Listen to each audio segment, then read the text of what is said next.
marami din kayong mga gamit sa bahay, kagaya ng mga kumot, mga comforter. Ayan, bumili kayo ng ganito para pang space saver ninyo. So, ito kasi, may kasama na siyang vacuum. Vacuum sealed siya and reusable din siya, guys.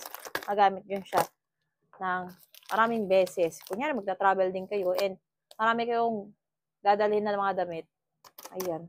Nakakatipid kayo ng space gamit to. So, ito yung pang vacuum niya, guys. Then, ayan, meron din siyang instructions and, of course, safety precautions. So, try muna natin yung medium niya. Ayan. So, ito kasing nabili ko is 4 na small, tapos isang medium. So, 2 large, tapos 2 XL ko nun. Sa loob nito, meron siyang kasamang ito. Parang pang ganun niya.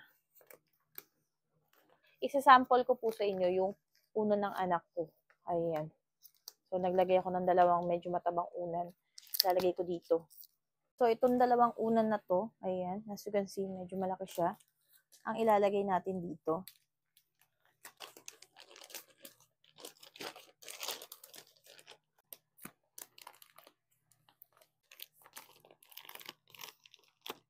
Yun. Ang tagal na nito dito sa bahay, kaya kung hindi siya gumagana, ay, hindi ko na siya makasoli. Hindi ko na siya mara-return refund. So, sana gumana ka. So, as you can see, ayan, malaki siya. 2 unan yung sinample natin. Tapos,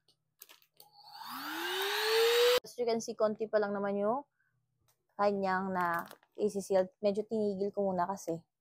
Ayan, para makita ninyo na meron siyang open and closed.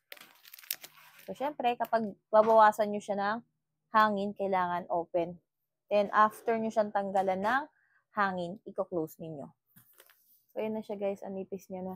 And, after nito, don't forget na i-close siya. So, kung gusto nyo naman na siyang gamitin, saan nyo lang yan. Ganun lang.